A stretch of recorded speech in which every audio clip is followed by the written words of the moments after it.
Day 24 of Devotion to St. Michael and the Angels. St. Michael and the Angels at Mass. It is said that St. Michael presides over the worship of adoration rendered to the Most High, and offers to God the prayers of the faithful, symbolized by incense, whose smoke rises towards heaven. In fact, the liturgy presents St. Michael to us as the incense bearer, standing beside the altar as our intercessor and the bearer of the Church's prayers before the throne of God. An angel of the Lord stood near the altar of the temple, having a golden censer in his hand, and there was given to him much incense, and the smoke of the perfumes ascended before God. Offertory Mass of St. Michael. At the beginning of Holy Mass, his name is mentioned in the confession of faults made by the priest at the foot of the altar, and by the faithful in turn. At the offertory and solemn high Mass, the priest implores the blessing of the Almighty upon the oblation through the intercession of St. Michael. And during the canon of the Mass, after the consecration, the priest prays God to command that the oblation be borne by the hands of his holy angel to his altar on high. The angel here referred to is doubtless the Archangel Michael. With loving solicitude he watches over the precious blood, that no accident may occur, and also over all the tiny particles which may fall from the consecrated hosts at the time of Holy Communion, that they may not be lost or desecrated. But St. Michael is not alone present at the holy sacrifice of the altar. Christian tradition assures us that innumerable angels also assist at Mass. St. John Chrysostom, among others, states that when Mass is being celebrated, the sanctuary is filled with countless angels who adore the divine victim immolated on the altar. Besides the guardian angels of the faithful who are present, thousands of heavenly spirits assist at Mass, reverently worshipping their Lord and God. With what sentiments of profound veneration do they not adore the precious blood being shed anew upon the altar. It is the selfsame blood that was shed on Calvary, but with this difference, that then it fell upon the ground and stones, whereas in Holy Mass it is applied to the souls of those present. The efficacy of the Mass is so wonderful. God's mercy and generosity are then so unlimited that there is no moment so propitious to ask for favors as when Jesus is born on the altar. The angels know this full well, and come in throngs to adore their divine Master and make their petitions at this hour of mercy. What an example for us! Whenever we attend Holy Mass, therefore, let us unite with St. Michael and the holy angels, and place our offerings and petitions in their pure hands, to be presented to the Most High, that he may receive them graciously and pardon our in devotion, for the sake of the devotion of the celestial spirits with whom we associate ourselves. It was revealed to St. Mechtild that 3,000 angels from the choir of thrones are ever in devout attendance around every tabernacle where the Blessed Sacrament is reserved.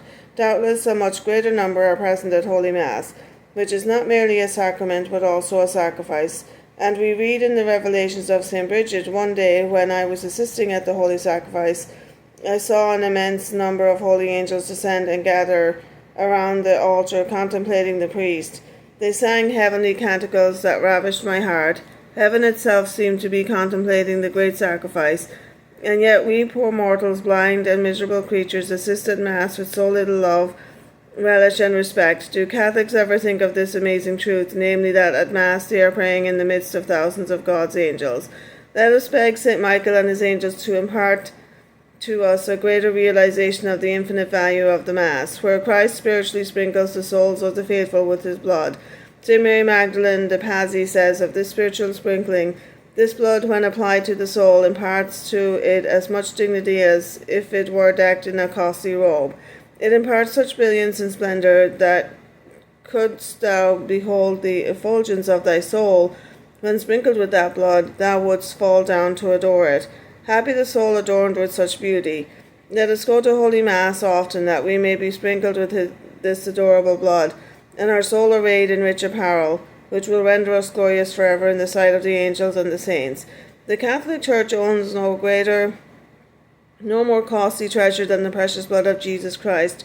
For a single drop of this blood, which is united to the second person of the Blessed Trinity, outweighs in value all the riches of heaven and earth. Let us remember also that one Mass heard during life is of more benefit to the soul than many heard for it after death, and that every Mass will go with you to judgment and plead for pardon. They will moreover shorten your purgatory and win for yourself a higher degree of glory in heaven. How pleasing to God is the frequent attendance at Mass is well illustrated in the following gracious little story. A poor farmer was wont to attend daily mass for many years of his life. He was crossing the snow-covered fields one cold morning on his way to church, when he thought he heard footsteps behind him, and turning he saw his angel guardian bearing a basket full of beautiful roses which exhaled a delightful perfume. "See," said the angel, "these roses represent each step you have taken on the way to Mass, and each rose represents also a glorious reward which awaits you in heaven. But far, far greater are the merits you have acquired from the Mass itself." The thought of the priceless advantages that are to be derived from devout assistance at Mass ought to be a stimulant for us to hear it, not only on Sundays but also on weekdays, whenever possible. Should illness or some other serious reason prevent us from doing so, let us send our guardian angel in our stead with the following prayer. O holy angel at my side, go to the church for me. Kneel in my place at Holy Mass where I desire to be. At offertory in my stead, take all I am and own, and place it as a sacrifice upon the altar throne. At holy consecration's bell adore with seraph's love, my Jesus hidden in the host, come down from heaven above. Then pray for those I dearly love, and those who cause me grief, that Jesus' blood may cleanse all hearts and suffering souls relieve. And when the priest communion takes, O bring my Lord to me, that his sweet heart may rest on mine, and I his temple be. Pray that the sacrifice divine may mankind's sins efface, then bring me Jesus' blessing home, the pledge of every grace.